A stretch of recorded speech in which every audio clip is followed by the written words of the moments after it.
신명기서 강해 24번째 시간을 갖겠습니다. 오늘 말씀의 제목은 기억 속에 반드시 남아야 할 것입니다. 말씀의 제목을 한번 따라 하십시다. 기억 속에 반드시 남아야 할 것. 시작. 기억 속에 반드시 남아야 할 것. 자, 우리는 지난 시간 하나님께서 이스라엘 백성에게 요구하시는 것은 무거운 짐을 지우시는 것이 아니라 그들의 행복을 위한 것임을 신명기 10장 말씀을 통해서 확인했습니다. 마음을 다하고 힘을 다하고 또 성품을 다하여 여호와 하나님을 섬기는 것이 그들의 행복이었지만, 그러나 이스라엘 백성들은 그 하나님의 말씀을 지킬 능력이 없었기에 행복한 것이 아니라 불행의 삶의 연속이었습니다. 하지만 이렇게 불행하게 사는 삶을 방관하거나 방치할 수 없어서 하나님께서 드디어 개입하시면서 그들에게 무엇을 행하시는가 하면 마음의 할례를 행하십니다. 신명기 30장 6절에 이렇게 기록되어 있습니다.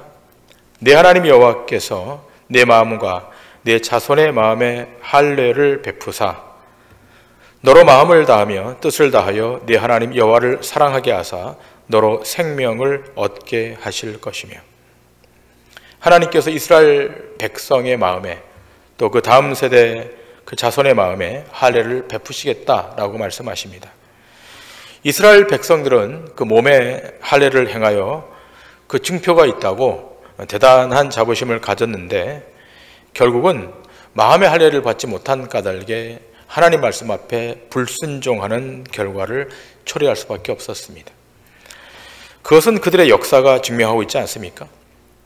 아무리 겉으로 할례를 행하고 또 겉으로 율법을 지키는 척 모양은 낼 수 있었지만 그 마음은 하나님으로부터 떠나 있었기에 결국 불순종하게 되고 결국은 바벨론 포로로 끌려가 온갖 고생을 하게 됩니다. 자, 여기에 대해서 예레미야 선지자는 이렇게 증거합니다. 예레미야서 9장 25절과 26절입니다. 여호와의 말씀이니라. 보라, 날이 이르면 할례 받은 자와 할례 받지 못한 자를 내가 다 벌하리니 곧 애굽과 유다와 에돔과 암몬 자손과 모압과 및 광야에 살면서 살적을 깎은 자들에게라. 무릇 모든 민족은 할례를 받지 못하였고 이스라엘은 마음의 할례를 받지 못하였느니라 하셨느니라.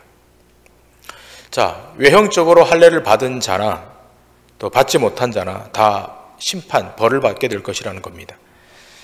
할례 받은 이스라엘 백성은 그 벌과 심판에서 면제되는 것이 당연한 것인데, 하나님은 예외 없이 할례 받은 자, 이스라엘 백성이나 또 할례 받지 못한 이방인이나 동일하게 벌하시겠다는 겁니다. 무엇이 문제가 된 것입니까? 마음이 문제가 된 것입니다. 자, 그런데 이 마음을 우리가 어떻게 잘 고정할 수가 없는 것입니다. 성경은 말하지 않습니까? 용사가 성을 지키는 것보다 자기의 마음을 지키는 것이 더 어렵다라고 말합니다. 자, 그러면 마음의 할례는 어떻게 진행되는 것이고 그 마음의 할례를 통해 어떻게 하나님 앞에 온전히 순종해서 행복에 이르게 되는가라고 하는 것입니다. 예레미야 선지자는 예레미야서 31장 31절 이하에 이렇게 말하고 있습니다. 여호와의 말씀이니라. 보라, 날이 이르리니 내가 이스라엘 집과 유다 집에 새 언약을 맺으리라. 이 언약은 내가 그들의 조상들의 손을 잡고 애굽 땅에서 인도하여 내던 날에 맺은 것과 같이 아니할 것은 내가 그들의 남편이 되었어도 그들이 내 언약을 깨뜨렸음이라. 여호와의 말씀이니라. 그러나 그날 후에 내가 이스라엘 집과 맺을 언약은 이러하니 곧 내가 나의 법을 그들의 속에 두며 그들의 마음에 기록하여 나는 그들의 하나님이 되고 그들은 내 백성이 될 것이라. 여호와의 말씀이니라. 자, 새 언약을 하나님께서 대안으로 제시하십니다. 이 새 언약은 돌판에 조문에 기록하는 것이 아니라 이 새 언약은 마음에 기록하는 것입니다. 마음의 할례가 이루어져야 하듯이 이 새 언약이 마음에 새겨지도록 하는 것입니다. 자, 그리고 이 언약의 핵심은 무엇인가 하면 나는 너희 하나님이 되고 너희는 내 백성이 되리라 라고 하는 것입니다. 이렇게 새 언약을 이스라엘 백성들과 다시 체결하는 목적은 단 하나입니다. 그것은 하나님의 자기 백성에게 복을 주시기 위함입니다. 예레미야 32장은 이렇게 증거하고 있습니다. 그들은 내 백성이 되겠고 나는 그들의 하나님이 될 것이며 내가 그들에게 한 마음과 한 길을 주어 자기들과 자기 후손의 복을 위하여 항상 나를 경외하게 하고 내가 그들에게 복을 주기 위하여 그들을 떠나지 아니하리라 하는 영원한 언약을 그들에게 세우고 나를 경외함을 그들의 마음에 두어 나를 떠나지 않게 하고 내가 기쁨으로 그들에게 복을 주되 분명히 나의 마음과 정성을 다하여 그들을 이 땅에 심으리라. 이스라엘 백성들이 범죄함으로 말미암아 그들의 죄 때문으로 말미암아 바벨론의 포로로 잡혀갔음에도 불구하고 하나님은 그들을 구원해 내시겠다고 하는 겁니다. 구원하실 뿐만 아니라 그들에게 하늘의 복, 소멸되지 않은 영원한 복을 주시겠다. 자, 그런데 그 복을 주시면서 말씀하시는 것이 내가 새 언약을 통해 줄 것인데 그 새 언약은 너희의 마음에 새기도록 하겠다. 자, 이것이 예레미야 선지자의 예언한 말씀인데 오늘 이 본문의 모세도 이 예레미야 선지자의 축복의 예언을 마치 인지라도 한 것처럼 이렇게 말을 꺼내고 있습니다. 신명기 10장 16절입니다. 그러므로 너희는 마음에 할례를 행하고 다시는 목을 곧게 하지 말라. 20절과 21절입니다. 내 하나님 여호와를 경외하여 그를 섬기며 그에게 의지하고 그의 이름으로 맹세하라. 그는 내 찬송이시오 내 하나님이시라. 내 눈으로 본 이같이 크고 두려운 일을 너를 위하여 행하셨느니라. 애굽에 내려간 네 조상들이 겨우 70인이었으나 이제는 내 하나님 여호와께서 너를 하늘의 별같이 많게 하셨느니라. 자, 그런데 여러분 여기서 알아야 될 것이 있습니다. 마음의 할례를 행하는 것, 이것이 최종적으로 완성되는 시점은 예수님이 이 땅에 구속자로 오셔서 우리 가운데 성령님을 보내주심으로 되는 거예요. 이것은 신약시대에 이루어지는 겁니다. 자, 그런데 지금 이 신명기가 선포되고 있는 모세의 시대와 예수님이 오셔서 성령님을 보내주셨던 이 초기 기독교 시대는 너무나 먼 시차적 편차가 있지 않습니까? 그렇다고 이 시차적 차이를 빌미로 해서 자기 마음대로 행하면 안 되지 않습니까? 자, 그래서 하나님께서 이 마음의 할례가 이스라엘 백성들에게 행해지기 전까지 다른 영적 장치를 말씀하고 계십니다. 그 말씀이 오늘 본문 2절에 등장하고 이 2절에 아주 중요한 키워드가 여기 제시되고 있습니다. 본문 2절을 보시면 이렇게 기록되어 있습니다. 너희의 자녀는 알지도 못하고 보지도 못하였으나 너희가 오늘날 기억할 것은, 오늘날 기억할 것은, 이것이 키워드입니다.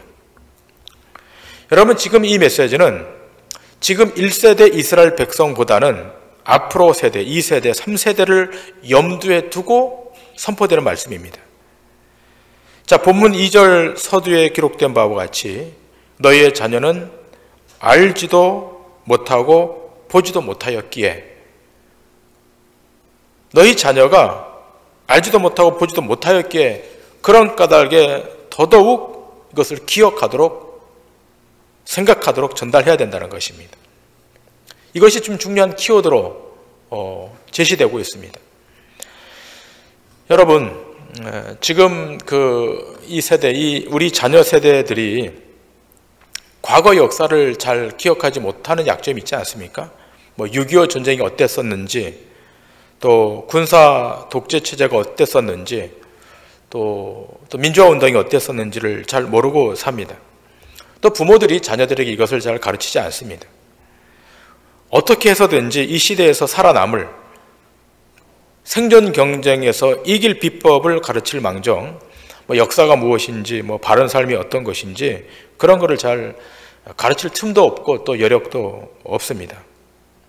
자, 그런데 오늘 성경은 이스라엘 백성들에게 이전 세대가 행해왔던 내용들, 이스라엘의 역사가 뭔지를 가르치라는 겁니다. 기억하도록 하게 하라는 것입니다.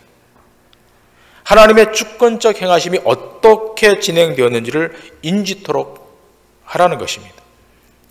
그리고 지금 이 모세는 양보하지 않고 이스라엘 백성들에게 너희 세대뿐만 아니라 다음 세대, 그 다음 세대에게 부지런히 하나님의 말씀을 가르쳐서 그 말씀을 기억하도록 하라는 것입니다.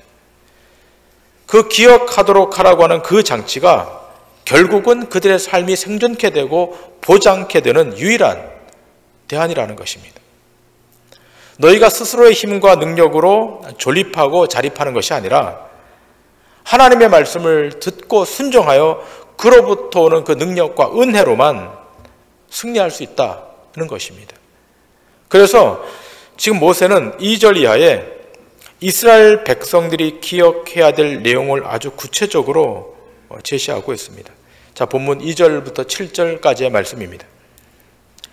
너희의 자녀는 알지도 못하고 보지도 못하였으나 너희가 오늘날 기억할 것은 너희 하나님 여호와의 교훈과 그의 위엄과 그의 강한 손과 표신팔과 애굽에서 그 왕 바로와 그 전국에 행하신 이적과 기사와 또 여호와께서 애굽 군대와 그 말과 그 병거에 행하신 일, 곧 그들이 너희를 뒤쫓을 때 홍해 물로 그들을 덮어 멸하사 오늘까지 이른 것과 또 너희가 이곳에 이르기까지 광야에서 너희에게 행하신 일과 루벤 자손 엘리압의 아들 다단과 아비람에게 하신 일, 곧 땅이 입을 벌려서 그들과 그들의 가족과 그들의 장막과 그들을 따르는 온 이스라엘의 한가운데서 모든 것을 삼키게 하신 일이라.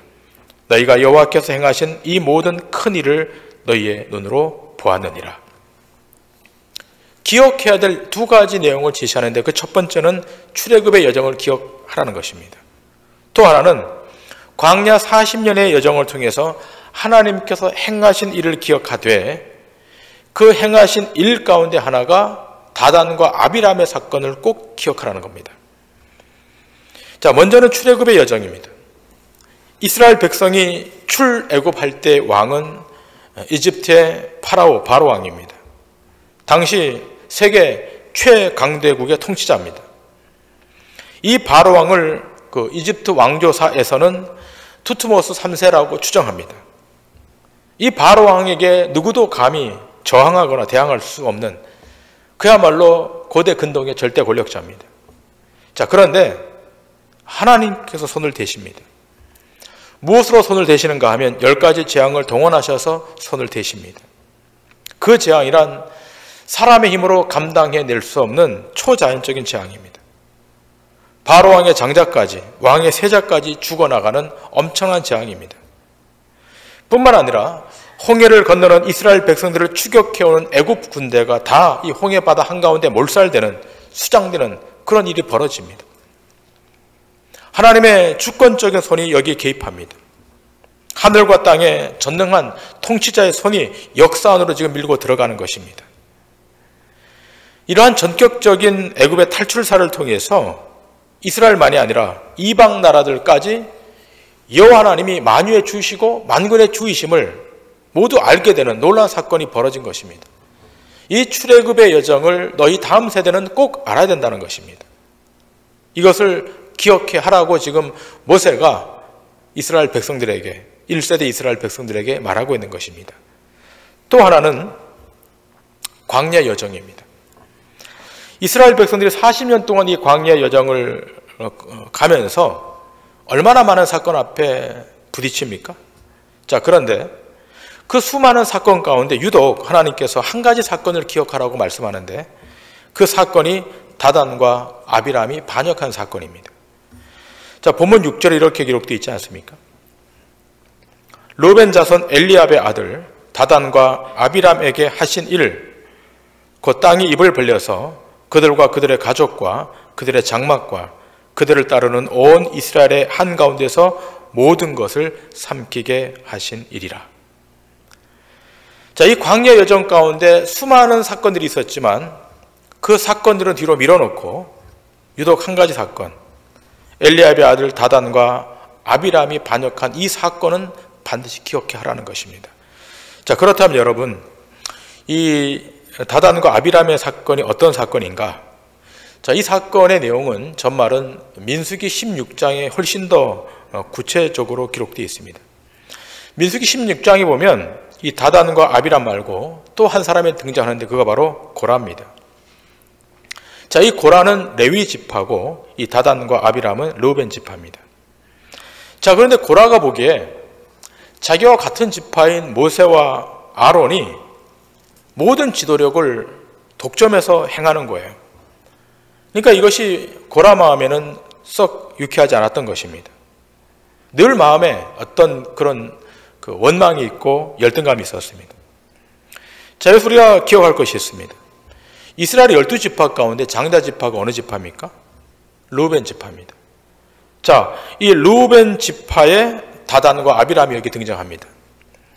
자, 르우벤 지파 입장에서 볼 때는 12지파 가운데 내가 장자 지파인데 장자 지파인 우리에게 장자권을 행사할 수 있는, 지도력을 행사할 수 있는 그런 권한이 와야 되는데 이상하게도 레위 지파의 모세와 아론이 이 지도력을 행사하는 겁니다. 그리고 모세와 아론이 이 지도력을 양보하지 않습니다. 또 그들의 요청을 받아주지도 않습니다. 그래서 어떻게 하는 겁니까? 이 고라가, 이 레위 지파인 고라가 그런 마음을 갖고 있던 차에 이 다단과 아비람이 그의 감정을 건들게 해서 꼬여서 모세와 아론을 대적하도록 합니다. 그러나 기억할 것은 모세가 지도자가 되고 싶어서 된 것이 아닙니다. 하나님께서 일방적으로 모세를 콜링해 주셨고 하나님의 지도력이 모세에게 온 것입니다. 그리고 모세가 이 이스라엘 백성들을 끌고 가는 것이 너무나 힘들었기에 하나님 앞에서 자기를 죽여달라고 여러 번 요청을 했습니다. 자, 그런데 이 고라와 다단과 아비람이 볼 때 마치 이 모세가 왕노릇하는 것처럼 보인 것입니다. 그리고 이 고라 마음에 또 다단과 아비람 마음에 모세만 지도력을 행사하는 것에서 불평을 갖고 있었던 것입니다. 그리고 저항합니다. 그러자 하나님이 이 일에 직접적으로 개입하십니다. 민수기 16장에 보시면 하나님의 개입하심이 등장합니다. 민수기 16장 17절 18절입니다. 너희는 제각기 향로를 들고 그 위에 향을 얹고 각 사람이 그 향로를 여호와 앞으로 가져오라. 향로는 모두 250개라. 너와 아론도 각각 향로를 가지고 올지니라. 그들이 제각기 향로를 가져다가 불을 담고 향을 그 위에 얹고 모세와 아론과 더불어 회막 문에 서니라. 자, 하나님께서 향로를 다 가지고 앞으로 나오라는 겁니다. 그랬더니 향로를 가지고 나온 숫자가 250개입니다. 그리고 모세와 아론도 향을 가지고 회막문에 서게 됩니다. 자, 그 다음 16장 27절 이하에 이렇게 기록되어 있습니다. 무리가 고라와 다단과 아비람의 장막 사방을 떠나고 다단과 아비람은 그들의 처자와 유아들과 함께 나와서 자기 장막 문에 선지라. 모세가 이르되 여호와께서 나를 보내사 이 모든 일을 행하게 하신 것이요 나의 임의로 함이 아닌 줄을 이 일로 말미암아 알리라. 곧 이 사람들의 죽음이 모든 사람과 같고 그들이 당하는 벌이 모든 사람이 당하는 벌과 같으면 여호와께서 나를 보내심이 아니거니와 만일 여호와께서 새 일을 행하사 땅이 입을 열어 이 사람들과 그들의 모든 소유물을 삼켜 산채로 수월에 빠지게 하시면 이 사람들이 과연 여호와를 멸시한 것인 줄을 너희가 알리라. 그가 이 모든 말을 마치자마자 그들이 섰던 땅바닥이 갈라지니라.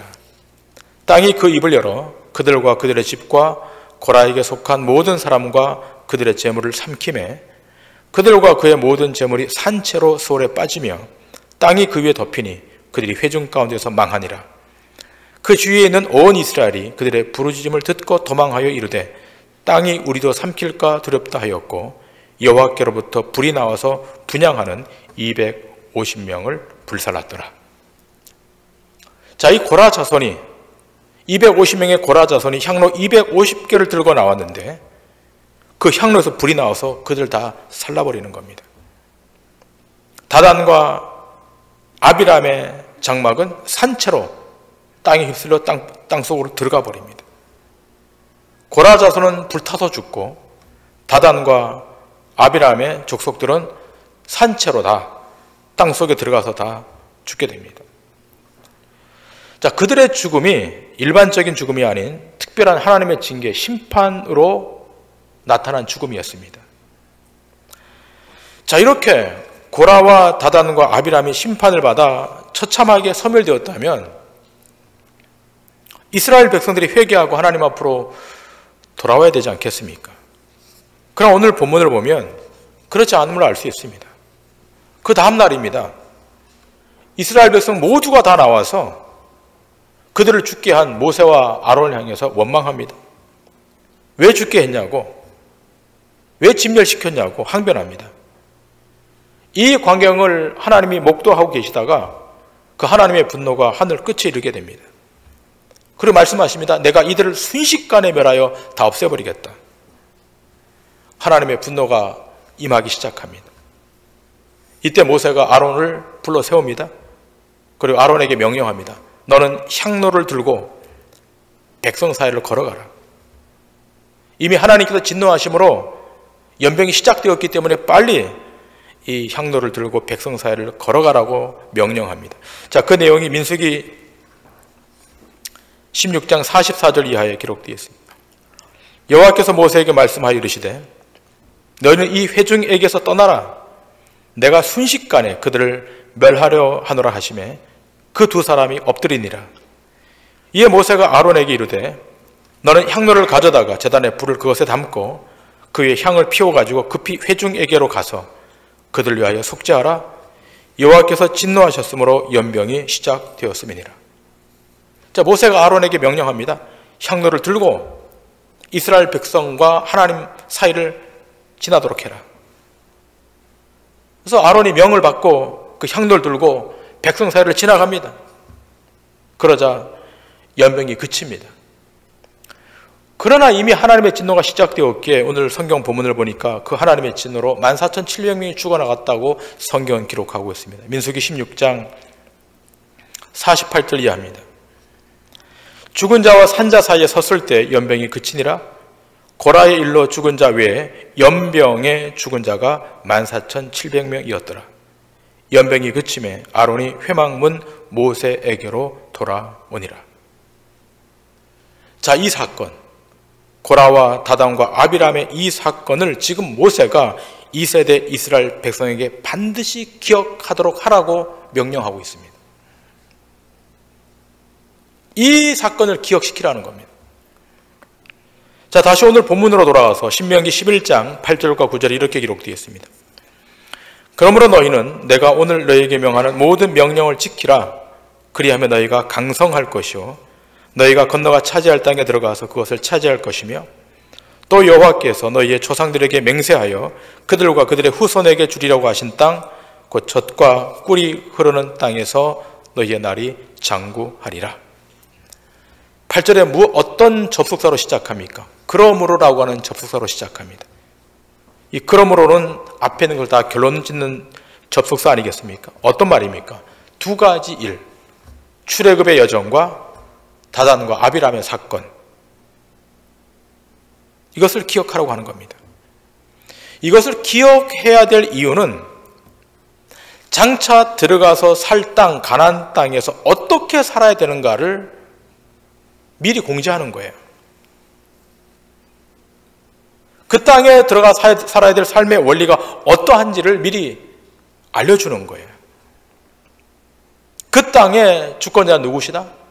하나님이시라는 겁니다. 너희가 자의로 행하거나 너희의 경험으로 행하거나 너희의 이성으로 행하는 땅이 아니라는 겁니다. 그 땅은 온전히 여호와 하나님이 통치하시는 땅, 하나님의 주권만이 진행되는 땅이라는 것을 미리 공지하는 것입니다. 그리고 그 땅은 어떤 땅이다? 젖과 꿀이 흐르는 땅이라는 것입니다. 젖과 꿀이 흐르는 땅이라는 거예요. 자, 그런데 여러분, 정말로 그 땅이 젖과 꿀이 흐르는 땅인가? 오늘 본문에 하나님 이렇게 말씀하세요. 다시 본문 10절과 11절에 보면 내가 들어가 차지하려는 땅, 가나안 땅은 내가 나온 애굽 땅과 같지 아니하니, 다르다는 겁니다. 거기에서는,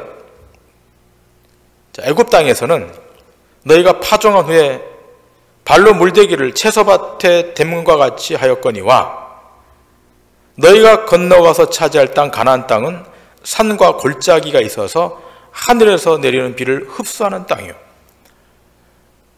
젖과 꿀이 흐르는 땅이라고 해놓고 오늘 하나님께서 뭐라고 말씀합니까?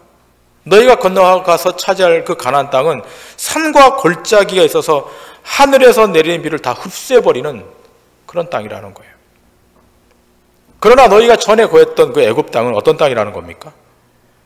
파종한 후에 발로 물대기를 채소밭의 댐과 같은 그런 비옥한 땅이었다는 거예요. 여러분, 애굽 땅은 나일강 하류에 놓여 있었기 때문에 늘 물이 풍성했습니다. 씨앗만 뿌리면 바로바로 그냥 곡식들이 결실되는 그런 축복의 영토였습니다. 그러나 지금 이스라엘 백성들이 들어가야 될 그 가나안 땅은 산과 골짜기에 있어서 하늘에서 비가 내려만 지면 다 흡수해버리는 메마른 땅입니다. 자, 그런데 그 땅을 하나님은 어떤 땅이라고 말합니까? 젖과 꿀이 흐르는 땅이라는 거예요. 자, 이 땅은 여러분 파종해서 그 씨앗이 발아에서 자랄 때 비가 오지 않으면 다 말라서 다 죽어요. 그래서 하나님 어떻게 말씀하십니까? 자랄 때 내가 이른 비를 내리고 늦은 비를 내려 때를 따라 정확하게 내가 비를 뿌려 주겠다는 거예요. 그래서 여기에 하나님이 뭐라고 말씀하는가 하면 본문 12절에 이렇게 기록되어 있습니다. 내 하나님 여호와께서 돌보아 주시는 땅이라. 그 땅은 골짜기 같아서 물을 다 흡수해버린 땅이 맞지만 그럼에도 불구하고 그 땅은 하나님이 돌보아 주시겠다. 가나안 땅은 하나님이 돌보아 주시겠다는 거예요. 하나님이 돌보시는 땅. 자, 우리는 여기에서 우리의 관점을 좀 조정해야 됩니다. 가나안 땅이 젖과 꿀이 흐르는 땅이란 하나님이 돌보아 주시는 땅이기에 젖과 꿀이 흐르는 거예요. 사실 애굽 땅이 실제적으로 더 많은 열매가 풍성히 결실되지 않습니까? 그러나 그 땅에는 하나님의 돌보심이 없기 때문에, 하나님의 손이 떠났기 때문에 결국은 폐허가 되는 것이고 결국은 피폐해지는 땅이 되고 마는 것입니다. 젖과 꿀이 흐르는 땅이란 하나님의 돌보심이 있고 하나님의 보호하심이 있는 땅이 축복의 땅인 줄 믿습니다. 그 땅이 축복의 땅이에요. 그래서 하나님 이렇게 말씀하십니다. 다시 본문 12절을 보시면 연초부터 연말까지 네 하나님 여호와의 눈이 항상 그 위에 있느니라. 언제부터 언제까지요? 연초부터 연말까지. 곡식이 파종되어서 그 곡식이 결실될 그 시간까지 어떻게 해요? 내 하나님 여호와의 눈이 항상 그 위에 있다. 하나님의 눈이 떠나지 않고 주목하고 추적하고 이른 비와 늦은 비를 내려서 그 땅을 결실시켜 줄 거라는 겁니다. 자, 그러니까 애굽 땅에서 살았었을 때의 방식과 가나안 땅에서 살아가는 방식은 다른 거예요. 이제는 철저하게 누구만 바라보고 가는 겁니까? 하나님의 행하심, 하나님의 주권적인 역사만 바라보고 가야 되는 거예요. 애굽에서는 너희가 자력으로 살 수 있었지만 가나안 땅에 들어온 순간부터는 자력으로 아니라 하나님의 능력으로, 하나님의 돌보심으로, 하나님의 보호하심으로 살아가야 된다는 겁니다. 여러분과 저의 삶이 그런 거예요. 우리의 삶이란, 신자의 삶이란 하나님의 돌보심과 하나님의 보호하심이 있어야만 존립이 가능한 거예요. 여러분, 아무리 새벽에 일어나셔서 운동하시고 좋은 음식 먹고 아무리 열심히 하셔도 하나님의 돌보심과 하나님의 보호하심이 없으면 nothing, 아무것도 아닌 거예요. 그러나 좀 부족해도, 좀 골골해도 하나님의 돌보심과 하나님의 보호하심이 있으면 여러분 마지막에 승리하는 줄 믿습니다. 예. 아멘 하시는 분에 은혜가 임하길 바랍니다. 예.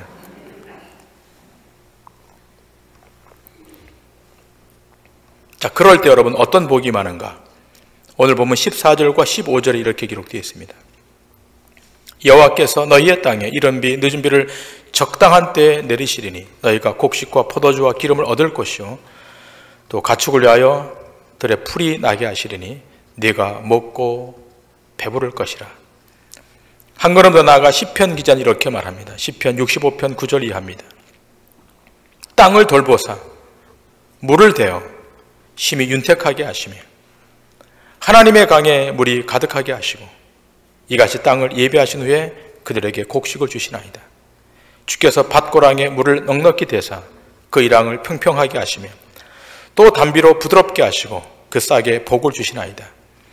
주의 은택으로 한 해를 관시우시니 주의 길에는 기름방울이 떨어지며 들의 초장에도 떨어지니 작은 산들이 기쁨으로 띠를 띄었나이다. 초장은 양떼로 옷 입었고 골짜기는 곡식으로 덮였음에 그들이 다 즐거이 외치고 또 노래하나이다. 9절 한번 띄워주시겠습니까? 땅을 돌보사 물을 대어 심히 윤택하게 하시며 하나님의 강에, 그냥 강이 아닙니다. 애굽 나일 강이 아닙니다. 하나님의 강에 물이 가득하게 하시고 하나님이 그 땅을 돌보시겠다는 거예요. 물을 공급해 주시겠다는 거예요. 이제 나일 강이 아니라 하나님이 운영하시는 강, 그 강으로부터 너희의 땅이 물을 공급받을 것이라는 겁니다. 여러분, 하나님의 돌보심이 있으셔야 돼요. 하나님의 간섭이 있으셔야 돼요. 여러분의 삶이 부요해지시려면 이것이 없고는 불가능해요. 그래서 가나안 땅은 하나님의 은혜로만 살아가야 되는 땅이에요. 마찬가지로 오늘의 교회, 오늘의 신자란 하나님의 은혜로만 존속할 수 있고 존립할 수 있다는 것을 아셔야 돼요. 세상은 그렇게 말하지 않잖아요. 뭘 하라 그러잖아요. 세상의 경향을 따라 가라 그러잖아요. 그렇지 않다는 거예요. 여러분, 이 신명기 강해를 들으면서 세상이 가는 그 방향과는 다른 방향, 세상이 동의하는 것과는 다른 동의, 이것이 필요한 거예요. 신자란 하나님의 은혜로만 존립하는 거예요. 하나님의 은혜가 소멸되면, 하나님의 돌보심의 손길이 떠나가 버리면 그의 인생은 실패인 겁니다. 지금 모세가 2세대 이스라엘 백성에게 권하고 있는 바, 또 성령님이 오늘 이 아침 우리에게 권하는 바는 무엇입니까? 우리의 기억 속에, 이스라엘 백성의 기억 속에 반드시 남아 있어야 할 것은 하나님의 돌보심, 하나님의 보호하심, 이것이 있음을 기억하라는 겁니다. 이것이 우리의 평생을 부요하게 하고 이것만이 우리의 삶을 기름지게 하는 원천임을 말씀하고 있는 것입니다. 바라기는 여러분의 기억 속에 하나님의 돌보심, 하나님의 보호하심이 각인되어서 그 하나님의 보호하심의 능력으로 세상 앞에 승리하는 믿음의 권속들 다 되시기를 주님의 이름으로 간절히 축원합니다. 기도하시겠습니다.